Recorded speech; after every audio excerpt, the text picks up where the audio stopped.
या सिंहावलोकन कार्यक्रमाचे सन्माननीय अध्यक्ष आदरणीय कृष्णलालजी, या भागाचे लोकप्रिय आमदार, माझे मित्र माननीय सुनील अण्णा, या भागाचे माजी मंत्री, या भागातील ज्येष्ठ नेते माननीय बाळासाहेब, आणि या कार्यशाळेच्या पाठीशी भक्कमपणे उभा राहणारा माझा भाऊ, बंधू, मित्र संतोष, उपस्थित सर्व गणमान्य, या भागातले वेगवेगळ्या क्षेत्रात काम करणारे सर्व व्यक्तित्व, महाराष्ट्राच्या सगळ्या जवळपास जिल्ह्यातून उपस्थित झालेले सगळे डिरेक्टर, संचालक, भगिनी बंधूंनो, मी सुरुवातीला व्यासपीठावर बसलेल्या सगळ्यांचं खूप मनापासून स्वागत करतो, सुरुवातीलाच आभार मानतो। कारण बंसल जी, मेरा एक्सपीरियंस इस विषय में ऐसा है कि सामाजिक काम के लिए, सार्वजनिक जीवन में आप जैसे सभी, सुनील अण्णा हो, आप हो, बाळा साहब हो, संतोष, ये सब लोग अपना समय निकाल के आते हैं, अपना बहुमूल्य समय निकाल के आते हैं। इसलिए मैं तर्पण फाउंडेशन की ओर से शुरुआत में आपको तहे दिल से आभार व्यक्त करता हूँ। आपल्या सगळ्यांना बहुधा याची कल्पना आहे, आणि आज महाराष्ट्रामध्ये सामाजिक क्षेत्रात काम करणारी एकही संस्था अशी नाही आहे की ज्या संस्थेला हे माहीत नाही कि तर्पण फाउंडेशन हे अनाथांमध्ये काम करते हैं। वैसे जी, हम सबका ये एक्सपीरियंस रहा है कि जब कभी भी मैं किसी से बात करता हूं कि हम अनाथों में काम करते हैं, तो सबके सामने छोटे छोटे बच्चे आते चले जाते हैं। कहाँ तक ये बात होती है कि जब मैंने पहली बार 6 साल पहले ये काम को शुरू किया और मैंने ब्राउचर बनाने के लिए एक डिजाइनर को कहा कि हम अनाथों में काम करते हैं, और तर्पण फाउंडेशन एनजीओ कंपनी, तो उसने ब्राउचर में फ्रंट पे जो पिक्चर करके भेजा वो छोटे बच्चे करके भेजे। तो ये डिजाइनर काफी देश का बड़ा डिजाइनर है। मैंने उसको बुला के पूछा कि बाबा, मी तुला म्हटलं मी अनाथांमध्ये काम करतो, तो छोटे मुलं का पाठवतो? तो मतलब मैं जब कभी भी अनाथालय में गया हूं, अभी 36 साल का हूं, तब से मैंने छोटे बच्चे ही देखे। फिर मैंने उसको पूछा कि अरे बाबा, ही मुलं काय तशीच राहिली की मोठी झाली? तू 3 वेळा गेला होता, तू कधी मोठा मुलगा अनाथालयात पाहिलाय का? तो म्हटला नाही। म्हटलं तोच मुलगा पुन्हा पाहिलाय का? तर म्हटले नाही। म्हटलं मुलं जातात कुठे? त्यांचं होतं काय? त्यांचं कोणीच नाहीये म्हणून तर अनाथालयात आहे। ना आई, ना वडील, ना भाऊ, ना बहीण, ना नातेवाईक, हे कोणी नाही म्हणून अनाथालयात आहे। मग 18 वर्षानंतर ते जेव्हा बाहेर पडतात, मग त्यांना सगळे मिळतात।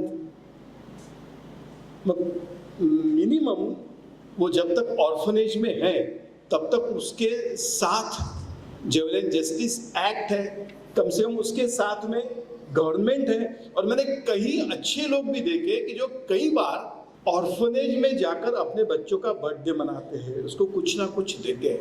3 साल पहले मैं जब आर्ट ऑफ लिविंग के श्री रविशंकर जी को मिलने गया था, तो उन्होंने मुझे एक फैमिली से वहाँ मिलवाया। तो उन्होंने मुझे पहला वाक्य कहा, मैं कई बार अनाथालय में जाके आया हूँ,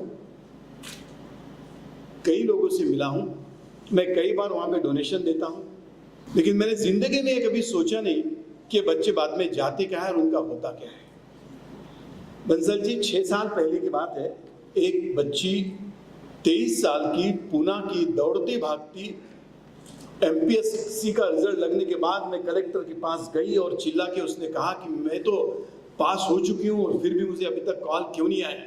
तो कलेक्टर उसको कहती है कि तू जो कट ऑफ देख रही है मार्क्स का, वो रिजर्वेशन का देख रही है, तू तो रिजर्वेशन के कोटा में आती नहीं है। तो बच्ची ने कहा, मैं तो अनाथ हूं, मुझे कहा मेरी जात मालूम है, तो आप मुझे ओपन में कैसे डाल रहे हो? ये सब्जेक्ट का वॉइस पूरे महाराष्ट्र में आया, इसका इको आया। मैं मुंबई में उस वक्त था, वो बच्ची मुझे आके मिली। आई वॉज शॉक कि महाराष्ट्र जैसे पुरोगामी, महाराष्ट्र जैसे एडवांस स्टेट के अंदर में ऑर्फन आफ्टर 18 साल के बाद बच्चा जब अनाथालय से बाहर निकलता है, ये जो सेगमेंट है, ये समाज का जो घटक है, इसको किसी ने देखा ही नहीं, इसलिए किसी ने समझा नहीं, किसी ने आइडेंटिफाई किया नहीं, किसी ने नर्स किया नहीं, सरकार की कोई योजना नहीं, कोई एनजीओ काम करने नहीं। और महाराष्ट्र के अंदर में मेरे ऐसे कई बच्चे जो अनाथालय से निकले हुए, ना आधार कार्ड, ना राशन कार्ड, कोई आइडेंटिफिकेशन। और सुनील अण्णा, मी तुम्हाला मनापासून सांगतो, 5-5.5 वर्षापूर्वी भगवंत काहीतरी बुद्धी देतो असं म्हणा, ही आपली तर काही ताकद नाही, पण भगवंतानी बुद्धी दिली आणि आम्ही ऑर्फन आफ्टर 18 साठी काहीतरी करण्याचा निर्णय केला. आणि माझे असे मित्र की त्यावेळेस जे राजकारणात नाहीत, असे 30 नवरा बायको कुटुंब आम्ही एकत्र केले. आता बाळासाहेब हे खरं आहे की आमच्यासोबत राहून काही लोक आले राजकारणामध्ये नंतर, पण 30 कपल एकत्र करून आम्ही महाराष्ट्राच्या इतिहासामध्ये नाही तर हिंदुस्थानच्या इतिहासामध्ये पहिली एनजीओ उभी केली की 30 नवरा बायको डिरेक्टर असलेली NGO. And we proved it की आम्ही 5 वर्षाच्या कालावधीमध्ये महाराष्ट्रामध्ये अनाथांमध्ये आमचा एक प्रेजेंस उभा केला. पर बंसल जी एक छोटा सा सब्जेक्ट किया, बच्चा जब अनाथालय से बाहर निकलते हैं उसका IQ टेस्ट करते, साइकोलॉजिकल काउंसलिंग करते, रहने की व्यवस्था करते, खाना खाने की व्यवस्था करते. और लेकिन मैं आपको बता दूं कि मेरे जितने भी बच्चे मुझे मिलते हैं, आज तो हमको बहुत प्राउड है, अभय हमारे साथ में, मनोज हमारे साथ में, सुधीर हमारे साथ में, ये बच्चे ऑर्फनेज से निकले हुए, शादी हो चुके, अपना मुकाम पाए हुए हमारे साथ तर्पण में डायरेक्टर करके काम कर रहे हैं. एकदम सिंपल प्रोजेक्ट खड़ा किया. बच्चा जब बाहर निकलता है तो उसका IQ टेस्ट करते, साइकोलॉजिकल काउंसलिंग करते, रहने की व्यवस्था करते, खाना खाने की व्यवस्था करते. लेकिन ये सारे बच्चे बंसल जी मुझे कहते थे, बाबा काही नकोय, फक्त शिकवा आम्हाला बस. बाबासाहेब आंबेडकरांनी म्हटलं होतं, शिक्षण हे वाघिणीचं दूध आहे. और आज मैं बड़ी विनम्रता से लेकिन आत्मविश्वास से कहता हूं कि आज हमारे 850 बच्चे प्रशासकीय सेवा में जा चुके हैं. और इसकी एकमात्र वजह कुछ है तो तर्पण फाउंडेशन के माध्यम से हमने सरकार के अंदर में एक संवेदनशील मुख्यमंत्री देवेंद्र फडणवीस जी के रूप में पाया. हमने आग्रह किया कि बच्चों को किसी ने आइडेंटिफाई नहीं किया है, साहब आपको आइडेंटिफाई करना पड़ेगा. और Maharashtra is the only state in the nation कि हमने 1% रिजर्वेशन का निर्णय किया. और इसके वजह से बच्चे प्रशासकीय सेवा में गए. बंसल जी, मेरा आज बेटा यहाँ खड़ा है, PSI है, मेरे 5 बच्चे PSI है, मेरे 69 बच्चे भी कांस्टेबल बन चुके हैं, मेरी कई बेटियां ANM GNM कर चुकी है, नायब तहसीलदार बन चुके हैं, मेरा एक बेटा डॉक्टर हो रहा है सांगली के अंदर में, मेरी एक 8 दिन पहले बेटी लंदन से आई है.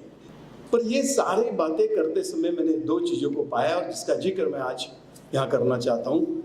हमने सरकार के साथ में मिलने का निर्णय किया. पहली बात, आज तक तर्पण फाउंडेशन की गवर्नमेंट के साथ में 3 MOU हो चुके हैं.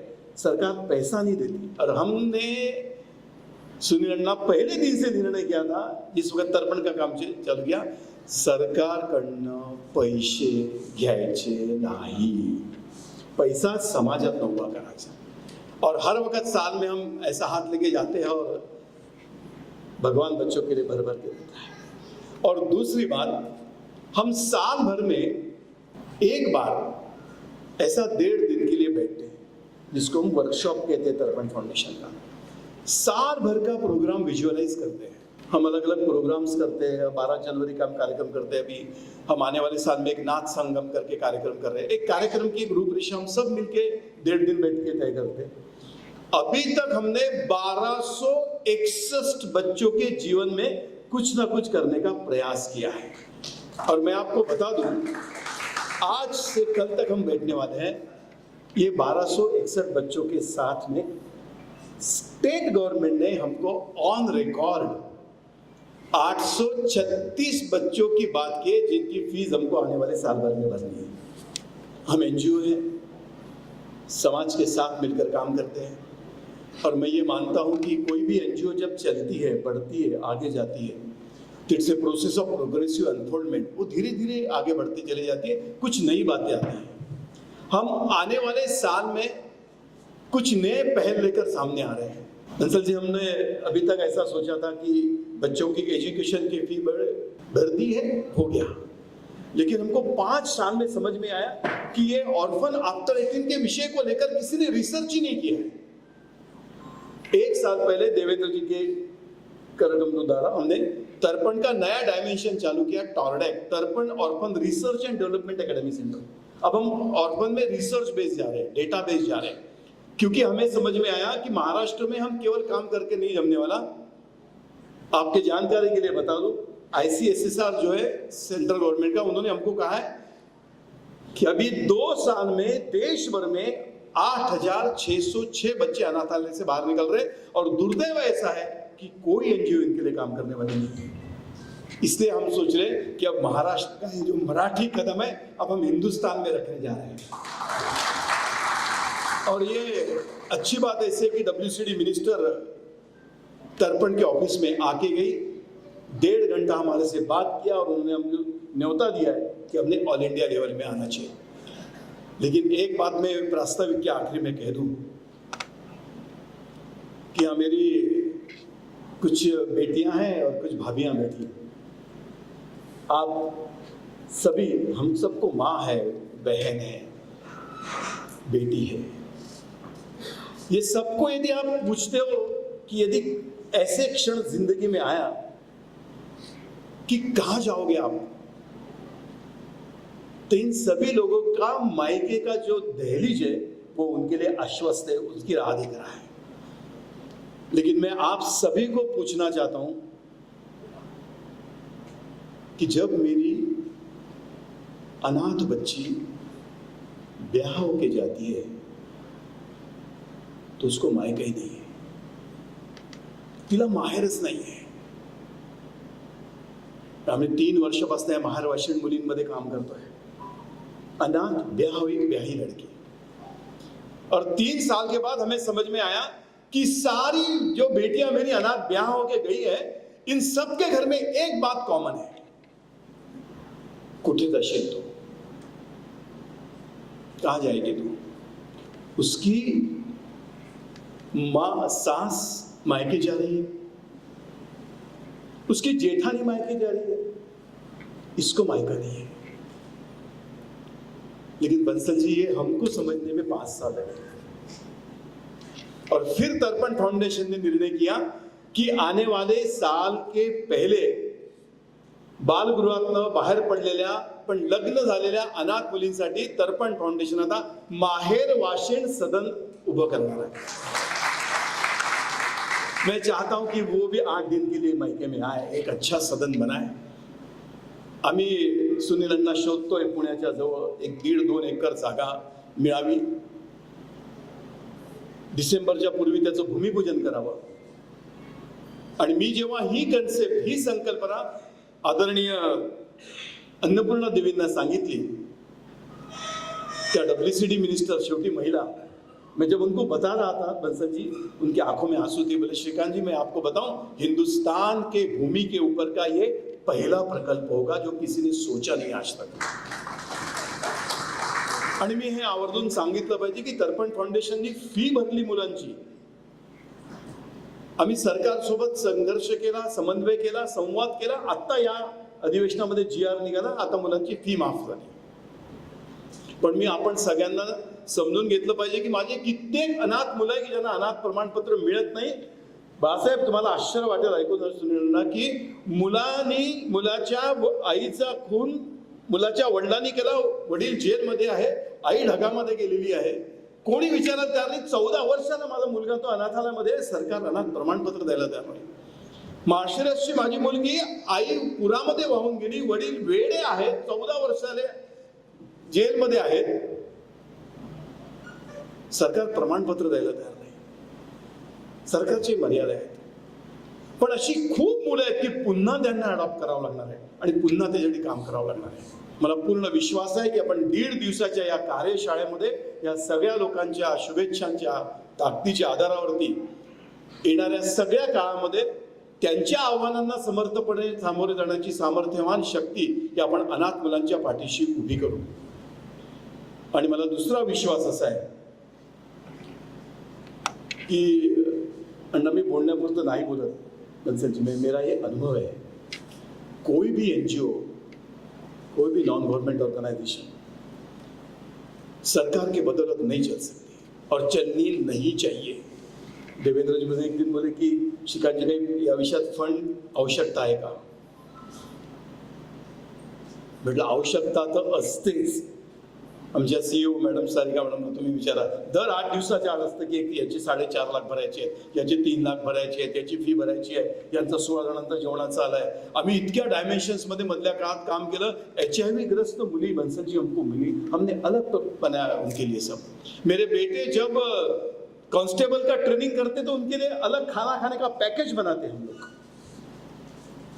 क्योंकि वो जब तर्पण के संपर्क में आता है तो हम उसको अनाथ नहीं कहते, हम उसको स्वनाथ कहते हैं कि अब वो हमारा बेटा है, हमारी बेटी है. और ये सारे विषयों को लेकर आप सभी लोग हर वक्त हमारे पीछे खडे रहे, आमच्या पाठीशी समाजातली सगळी माणसं उभी राहिली. आणि अशा सगळ्या विचारासाठी 1.5 दिवसाची ये वर्कशॉप हम साल करते हैं और इसी माध्यम से आज हम यहाँ पे इकट्ठा हैं. मैं आखिर में फिर से आदरणीय बंसल जी का, सुनील अन्ना का, बाळा साहब का और संतोष जी तो हमारे ये सारा जो हाथी खड़ा हुआ है वो हमारे बैकबोन है. बड़ा अधिकार है हमारा उनके ऊपर में, हम उनका आभार मानने का कारण नहीं. वैसे आप भी हम सब लोगों से जुड़े, आप सभी का विनम्र आभार. आज संदीप जी यहाँ पे आए, कई गणमान्य लोग आए. ऐसे सारे लोग जब कभी भी कोई ऐसी एनजीओ और मूवमेंट के पीछे खड़े होते हैं तो हमारा भी हौसला बुलंद होता है कि और 4 कदम आगे चल जा सकते हैं. आप सभी का फिर से स्वागत करते हुए मेरे प्रास्ताविक को विराम देता हूँ. बहुत बहुत धन्यवाद.